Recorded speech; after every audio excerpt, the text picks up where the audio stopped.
Payments Podcast from Bottomline Technologies. Hello, welcome to the Payments Podcast. I'm your host, Rich Williams, and today we're going to talk about the highlights and takeaways from EuroFinance's International Treasury Management Conference, which took place in Copenhagen last week. It's their flagship conference and described as the most important treasury event of the year. We're joined once again by Marcus Hughes, Head of Strategic Development at Bottomline. And Marcus, it's great to have you back here with us. Thanks, Rich. It's always a pleasure to share a few thoughts with you and with our listeners, of course. Great. So for anyone not familiar with EuroFinance, could you begin by telling us how you describe the event, please? Yes, I'd agree. EuroFinance is the largest and most important European conference of the year, specifically for corporate payments and cash management.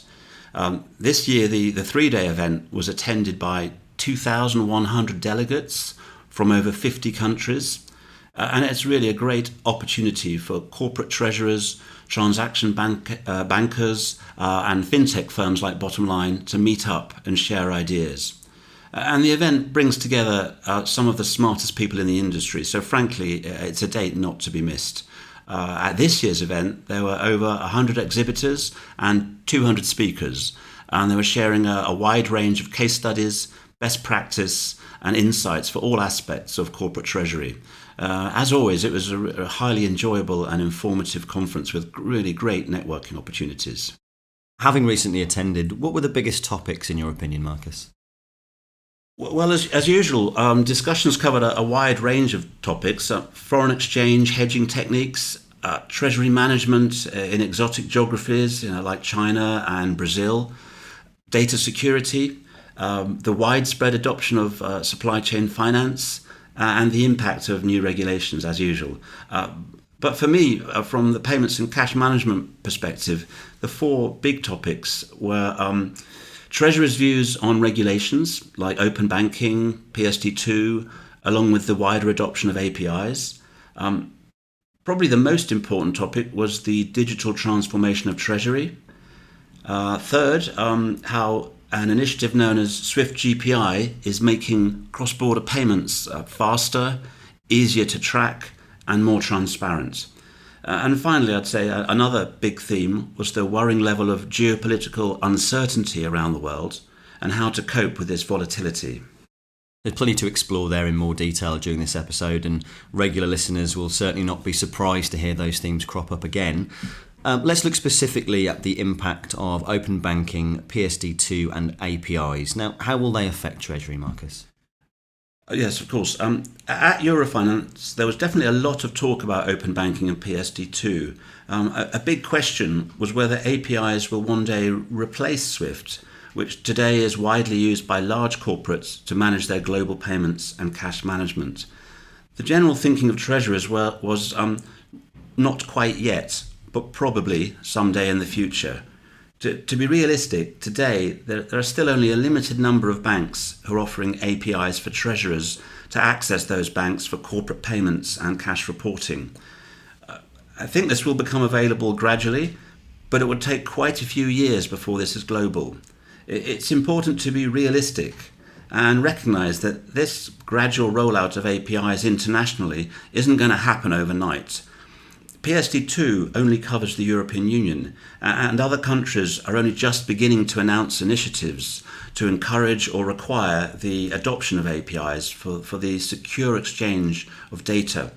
In other countries, some banks are opting to offer open APIs on a voluntary basis, but it's going to be quite a long time before APIs can provide anything like the global coverage of multi-bank connectivity, which is available already via SWIFT.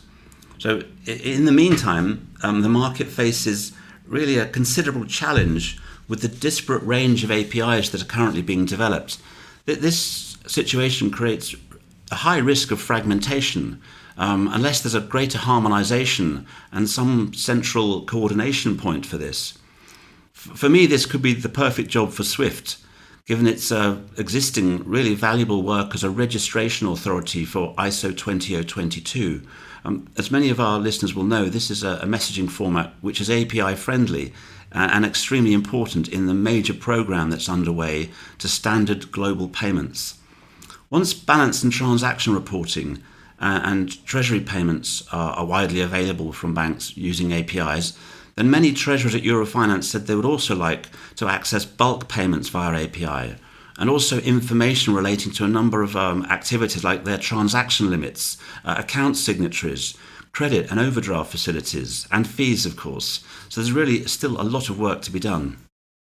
You mentioned earlier the digital transformation of Treasury. Could you give us some clarity and some examples of what you mean by this? Yeah, this was a big topic with a number of approaches being discussed. Not surprisingly, cloud is already widely adopted by many treasurers, especially the mid to large corporates. But for some of the largest corporates, some multinational corporations, which are more conservative, they still prefer their solutions on-premise. I think the best way to illustrate what I mean by digital transformation is to describe the case study which I co-presented with the group treasurer of our customer, Trillium Flow Technologies. Our presentation in the plenary room to hundreds of treasurers was entitled An Easier Path to Digital Treasury Transformation. I was truly delighted to present with Patrick Verspect, who's a highly respected and experienced treasurer who holds an impressive number of senior posts in trade associations. He's a board member and secretary of the Belgian Association of Corporate Treasurers, also a member of the Luxembourg Association of Corporate Treasurers. He's coordinator of the FinTechs work group at the European Association of Corporate Treasurers, and is also Belgian representative at the International Group of Treasury Associations, so quite a lineup there. And last but not least, I'm really delighted to say that Patrick has chosen Bottomline's cloud-based payments and cash management solution not just once, but twice in different treasury roles. So in our case study, we explored how Patrick has solved the big pain points from which many treasurers do suffer today. We told the story about how a treasurer can achieve digital transformation more quickly, more easily, and more cost-effectively than has been possible historically. We felt this was really relevant not only to large corporates but also to mid-sized corporates, and we certainly got very positive feedback. Patrick explained that treasury projects have a bad habit of taking a long time, with headcount and a lot of money being required. And what a treasurer really needs is reliability and speed to go live. They need rapid results so they can quickly demonstrate that a project is delivering value. So in implementing our solution, Trillium Flow Technologies were live and receiving prior day and real-time statements from their main banks within just a few weeks. Could you tell us how the team achieved the impressive speed to go live in this project, Marcus? Well, the whole approach was different because they divided the implementation project into small and very manageable steps. The first big difference from many other conventional projects was that Patrick decided not to join Swift immediately. That would probably come later in our program, but he wanted the advantages of Swift's global reach and multi-bank connectivity from the very start. So we found an easier and quicker way to get started. Instead of Trillium Flow Technologies joining Swift, we used the new Bottomline BIC, which is a Swift address, and that was our BIC as a service offering. So we have our own BIC, which belongs to a regulated entity, Bottomline Payment Services Limited. And earlier in 2019, this Bottomline subsidiary joined Swift as a supervised financial institution because it is regulated by the Financial Conduct Authority in the UK. This special status sets us apart from most other fintech or treasury management systems firms. More important, this means that we can send and receive Swift messages on behalf of our customers, such as corporates or asset managers, without these businesses needing to go through the hoops to join Swift themselves. And for a corporate, this means that a treasury team can very quickly view balances and transactions at their banks on an easy-to-use portal. They can also allow users working outside Treasury to view statements relevant to their line of business or region. In the background, the way this works is that the corporate instructs its bank to send via Swift MT940 messages, which are prior day statements, and MT942s, which are interim updates, to Bottomline's BIC, which is our address on the Swift network. In turn, Bottomline exposes this data on their cloud-based payment and cash management platform so that the corporate's entitled users can view their statements using real-time dashboards and easy-to-use search functions.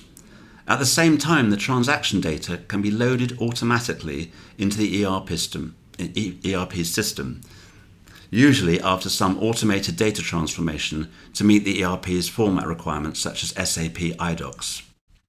And were there any other factors which helped to make the implementation faster than usual here? Yes, our payments and cash management solution is really highly standardized and many aspects are pre-configured.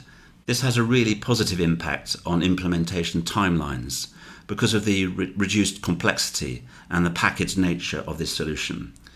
So with its automated standard deployment, the customer can start testing really early. If required, the standard package can then be adapted for a customer's specific needs. The platform has standard workflow, which can be modified easily by the system's administrators through the cloud-based user interface. And with limited training, systems administrators can add new banks and business units. The payment and cash management standard environment comes with embedded routing rules and standard format integration, and it automatically processes a range of formats, for example, MT940, 942, PAIN 002, which are payment status reports, MT101, PAIN 001, and BAC Standard 18. All this means that we were able very quickly to take the customer through the various project phases. That's development, quality assurance, user acceptance testing, and then live.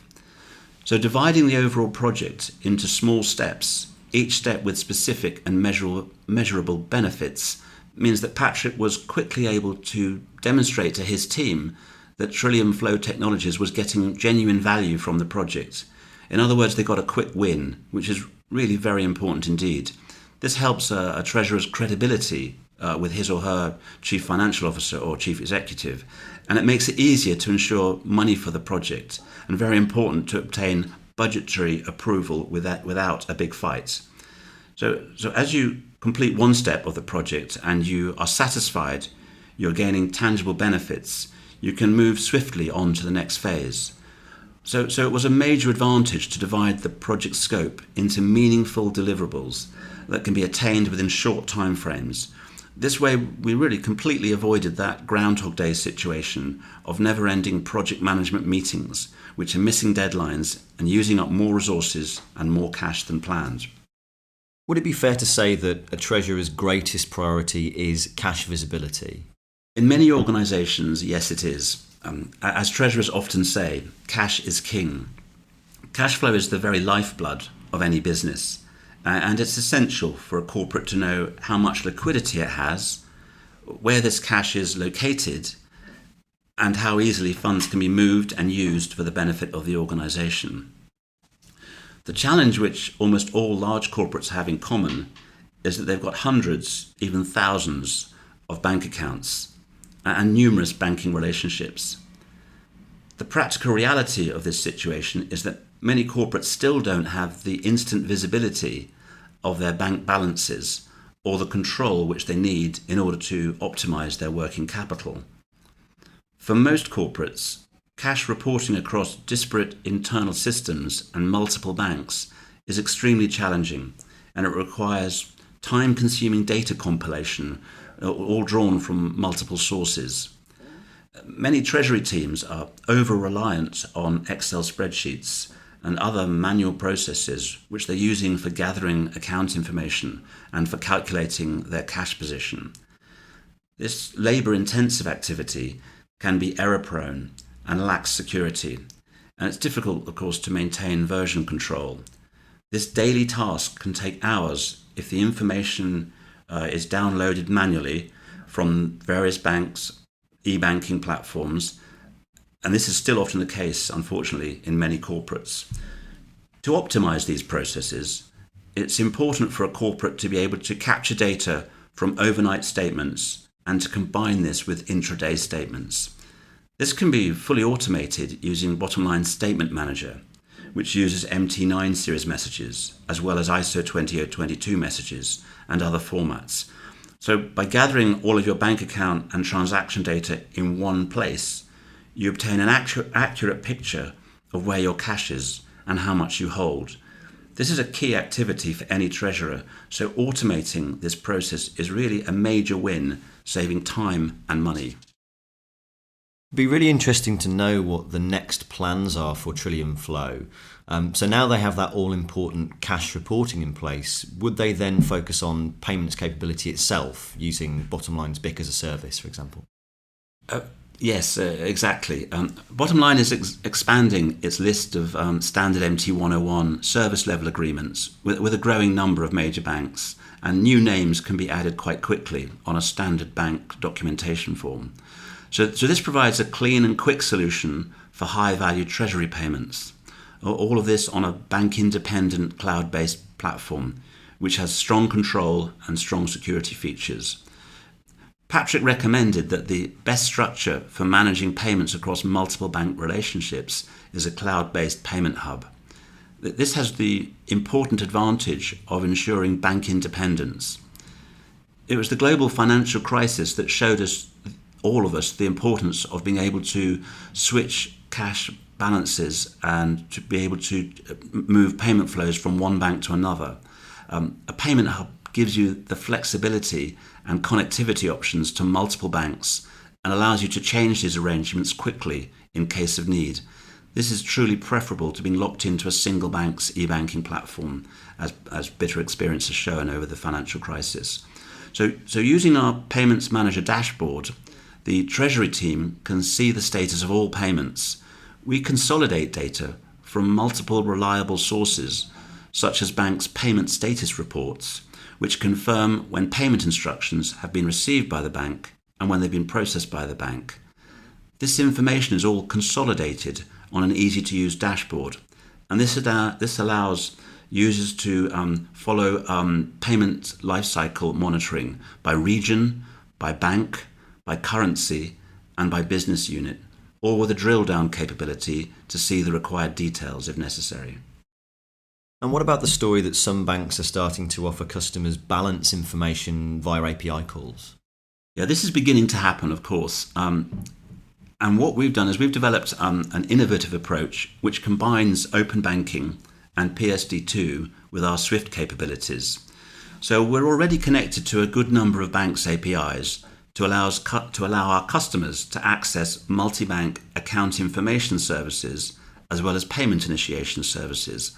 As more banks open up their APIs, we'll add more banks to our platform. This hybrid will make the longer-term transition to API connectivity much easier. So as I mentioned earlier, as a regulated payment institution, at Bottomline we can use our own BIC or SWIFT address, and we can offer a payments and cash management solution to corporates without any need for that corporate to join SWIFT. In addition, we're accredited to provide PSD2 and open banking account information and payment initiation services. So this solution combines APIs as well as SWIFT to capture balance and transaction data for customers who have multiple bank relationships, and enables them also to manage their payment initiation. This forms part of our flexible multi-network and multi-protocol connectivity options. The hybrid approach we've adopted has a big advantage of future-proofing a treasurer from any change. It will be quite a long time before APIs have the global reach of SWIFT for a corporate treasurer, but our model offers the best of both worlds and maximum flexibility. So the combined offering has a significant advantage over other fintech solution providers which are only aggregating data which they've captured via APIs, since this new API market is really still fragmented and only evolving gradually. Our innovative approach means customers can get live very quickly, which is highly valuable to a treasurer. Within a few weeks, the Treasury team could be receiving statements from their key banks, all via a single user interface with dashboards, which really is a major win for cash management. Another innovation and accelerator which we're about to introduce is API connectivity between our corporate customer systems and our own cloud-based platform. So this new Payment REST public API will make it easier and faster for customers to connect with us securely. And the customer will even be able to test our solutions in our sandbox. The new API will be available for messages based on CGI ISO 20022 and traditional FIN messages. Regarding bulk payments, what options does a customer have to streamline this in particular? Well, we offer a range of flexible connectivity options which will suit different requirements and scenarios. So this includes SWIFT, of course, as well as EBIX and host-to-host and direct access to BACS in the UK. So a corporate can use our host-to-host capability to connect with their main payment banks in a cost-effective way.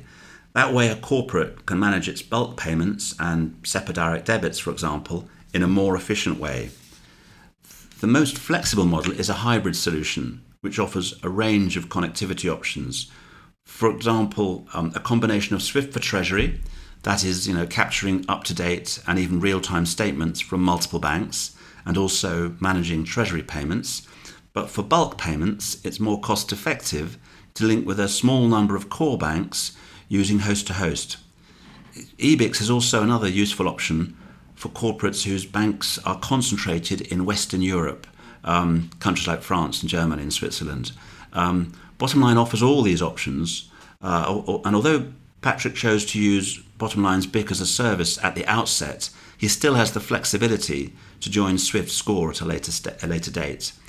Through our 3 SWIFT service bureaus in London, Geneva and Singapore, Bottomline's got plenty of experience of helping corporates to join SWIFT and to get their own BICs. So becoming a member of SWIFT Score is a logical step which a business can take at any time as their needs evolve. So once the customer's put in place the multi-bank payments and the cash reporting, what other steps can Trillium Flow take to manage their cash more efficiently? Well, you can use your payments and cash management platform to set up a cash concentration structure. This means you can consolidate surplus funds in accounts by currency and optimize the return on investment which you make on these credit balances. Cash concentration also minimizes any interest charges on overdrawn accounts. So our cash manager module allows the customer to establish a set of rules for individual accounts. For example, at the end of each day, we can transfer any funds above a certain threshold all to a concentration account. The threshold can be 0 or any other reasonably low figure, such as €20,000 or something like that.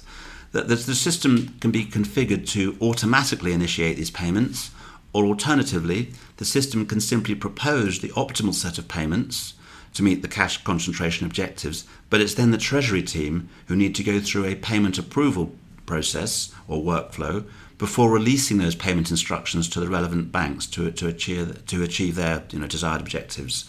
So some banks charge for a cash concentration service, but with a multi-bank payments and cash management platform, you can automate the process yourself and modify it at any time, giving you increased flexibility.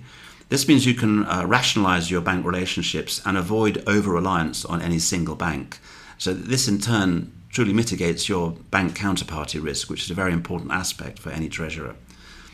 So in trying to summarize our EuroFinance case study with Trillium Flow Technologies, I'd say the top 3 tips that we shared for successful and rapid digital transformation are 1, start simple and smart. So for example, our statement manager and BIC as a service to get up and running with a quick win. Then 2, expand and roll out in a controlled way. For example, our payment manager with real-time dashboard and multiple connectivity options, which streamline first treasury payments and then bulk payments. And then 3rd and finally, rationalize and automate. So use, for example, our cash manager to concentrate cash, manage short-term liquidity planning, and optimize your working capital. Thank you. That was a nice overview there of how a treasurer can achieve digital transformation more quickly, more easily and more cost effectively. If we move on now to some of the other themes from EuroFinance, you mentioned that Swift GPI was discussed at the event. Now, what can you tell us about Swift GPI, what it is and how it can make payments for a business that uses it more efficient? Yes, of course. Another closely related hot topic of EuroFinance was Swift GPI, which stands for Global Payment Innovation. This exciting innovation was launched only 3 years ago, and it's already enabling fast, traceable and transparent cross-border payments on a large scale. Its traction and success have been impressive. to the point that for me, GPI is probably the single most important initiative by SWIFT in the last 20 years. The statistics are impressive. 500 banks live. Over 50% of SWIFT cross-border MT103 messages already go via GPI. That's more than $300 billion of payments per day. And 40% of those GPI payments are actually being credited to the beneficiary within just 4 minutes, despite being cross-border. That's truly impressive. And 90% of GPI messages are settled the same day. So this brings significant benefits to a treasurer in terms of speed, reliability, and predictability. The treasurer is also able to track where payments are and to know in advance the fees payable. At Bottomline, we're exploring an exciting enhancement to GPI as part of our cloud-based payment and cash management platform.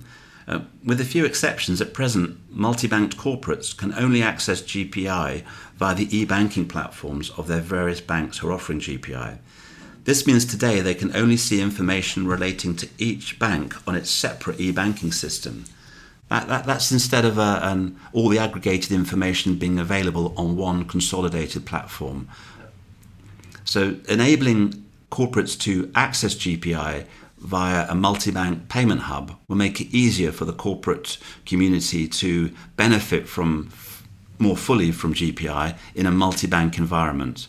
The corporate payment hub will apply a unique end-to-end transaction reference, which is attached to the payment throughout its life cycle. This makes it easy to track and to reconcile and provide accurate reporting. This applies to all cross-border payments, whether they're MT-FIN or XML formats.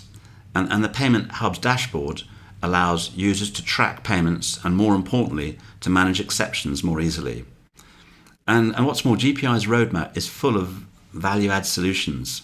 These will help improve the speed and efficiency of payments.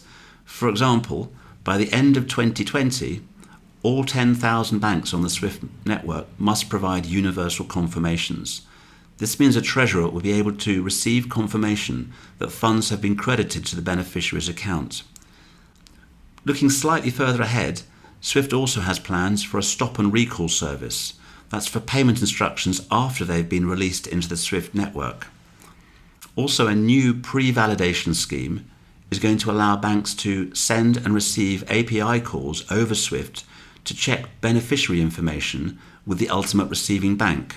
So this information checking is performed before the payment is made, so banks will be able to quickly correct any errors and thereby reduce delays and costs of payments getting misdirected. The new service is really going to improve straight-through processing rates, and it'll also reduce the risk of fraud.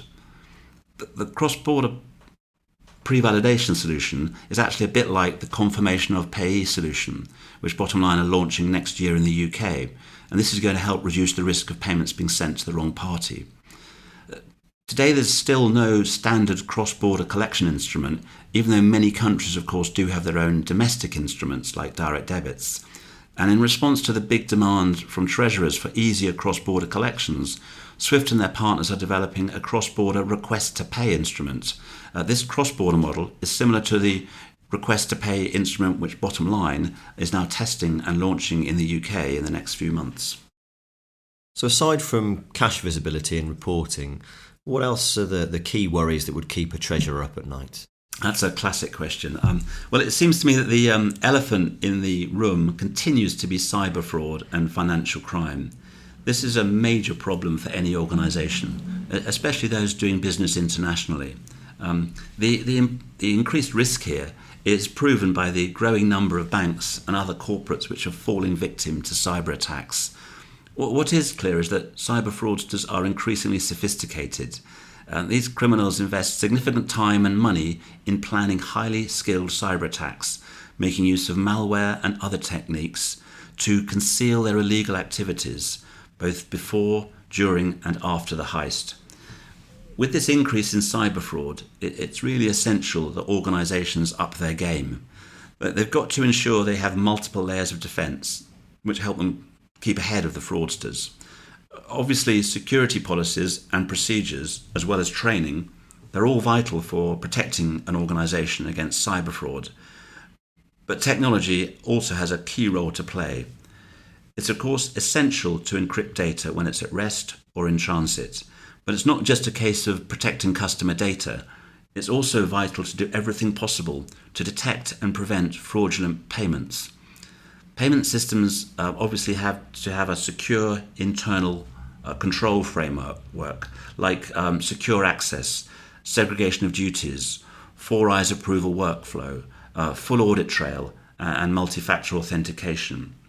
On top of all that, one valuable technique which is seeing growing adoption is to deploy a cloud-based system which monitors transactions and user behavior. This helps detect unusual activity, and this strategy should really form part of any organization's layered cyber defense.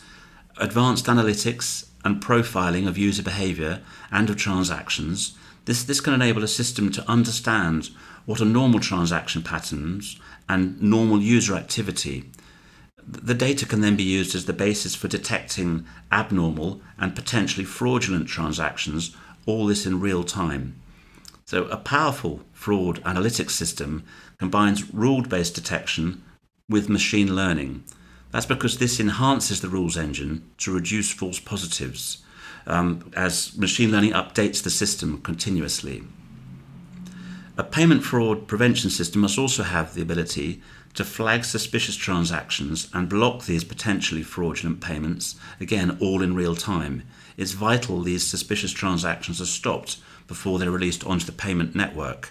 In that sense, unfortunately, the growth in real-time payments also means a rise in the risk of real-time fraud problems, only with a few seconds to react. So payment fraud solutions must work in real time across multiple payment channels. Another elephant in the room here. There's a lot of political tension around the world right now. Was there any advice that was shared for treasurers on how to manage the heightened risks that may result from that in particular? Yes, at EuroFinance there was a lot of discussion about increased political tension around the world, such as the China-US trade war, political unrest in the Middle East, and many other examples.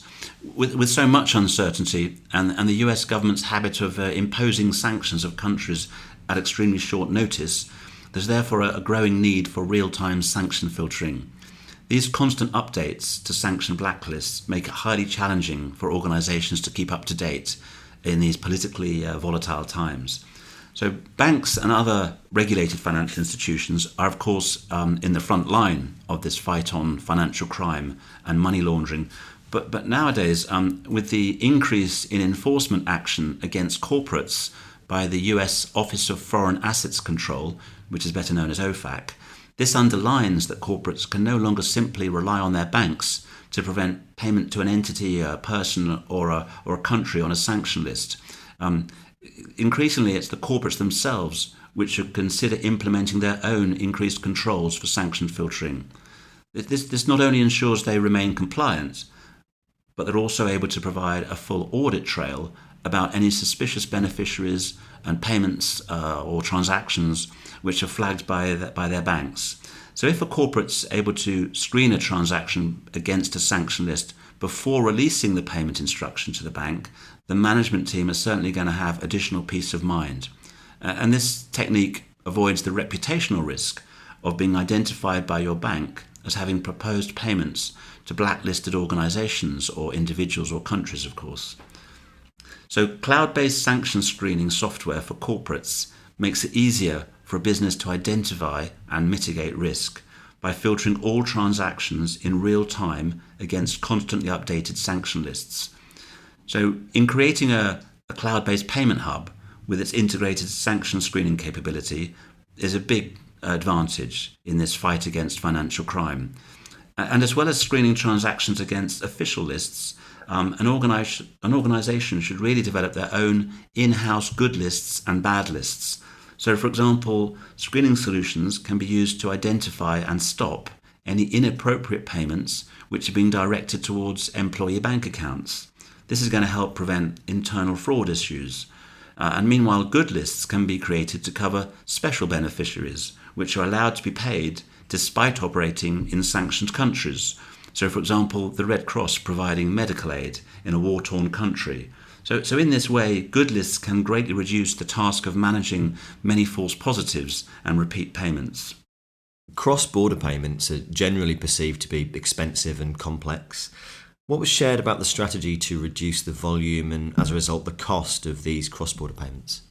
Yeah, this is an important money-saving subject. So as I've already mentioned, GPI is helping to make cross-border payments more efficient and transparent, but this does not necessarily reduce the cost, including foreign exchange conversion charges. So the additional advice offered at EuroFinance was to glocalize payments. This strange word is a combination of local and global. An example would be converting cross-border payments into domestic ACH instruments, I should have said, but by using disbursement and collection accounts in country. This is a highly recommended best practice for any countries where a business has a concentration of payments. This typically means that a cash manager's policy in a sophisticated corporate is going to be, wherever possible, convert cross-border payments into local domestic payments. Generally, this approach delivers lower costs and higher straight-through processing. Treasurers should bear in mind that if they have many payments to a particular country, it's cost-effective to open a local disbursement account in that country. This disbursement account can be funded with a single wholesale cross-border payment from the head office to the overseas disbursement account, and this cross-border payment would be for the aggregate value of all the payments due to be made locally over the coming days. Once the funding is on the account in country, a file of domestic payments is sent to the local bank with instructions to make these disbursements via ACH, most typically, or potentially via local wire, depending on the urgency of such payments. Any of these techniques will be less costly than making a separate cross-border payment for each amount that's due to the end beneficiary in country. So currency accounts with a bank in another country can also be used to receive local payments from your customers.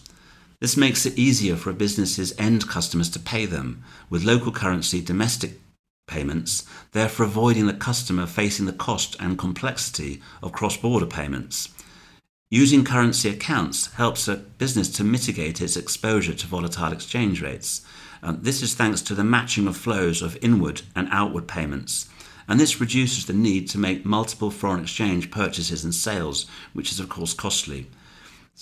If a significant balance accumulates over time, occasional cross-border payments can be used to repatriate those surplus funds to main bank accounts held at the head office level. So collections or direct debits can be handled in a similar way. Domestic format DDs are sent to the local bank, which in turn submits these to the local ACH. Once these monies are received, the Treasury may decide to leave the funds in country, especially if there are imminent disbursements to make, or any surplus funds could of course be swept back to the head office or regional bank accounts. So in developing a corporate payment strategy, it's vital to take into account any local differences in markets where organisations have a significant flow of payments and collections. So for example, UK payment schemes allow direct corporate access to BACS, that's the UK's ACH, and to the faster payment service. So this is different to other countries where corporate payment files are submitted to the local ACH via their payment banks. So it's important to find a payment hub which incorporates these local requirements in order to benefit from maximum flexibility and lowest cost routing. As we come to the end of this podcast now, do you have any final thoughts on this year's EuroFinance event? Yes, of course. In the near term, I see a rich widening of payment instruments and systems which treasurers will be able to use to make their tasks easier and faster. Just a few examples are request to pay, confirmation of payee, which we've looked at, as well as Visa B2B Connect and MasterCard Track. And there are plenty of others too, of course. But with so much choice, treasurers are going to need trusted solution providers which can help them access these multiple networks and solutions that best suit them. One challenge that won't change is that mid-sized corporates and large corporates are going to continue to operate multiple bank accounts, and they'll be faced by the same task of connecting to multiple banks and payment networks, all to manage their global payments and cash more efficiently. At Bottomline, we're certainly well placed to help our customers make the right choice and put in place solutions that are simple, smart and secure. That's great, Marcus. Thank you so much for coming and sharing your thoughts on this year's EuroFinance, and great to have you with us again. My pleasure. Until next time. So unfortunately, that's all we have time for today. We'll be back with some more podcasts very soon. And in the meantime, you can listen to more episodes on all things payments at the touch of a button using your preferred provider. And we'll see you all next time.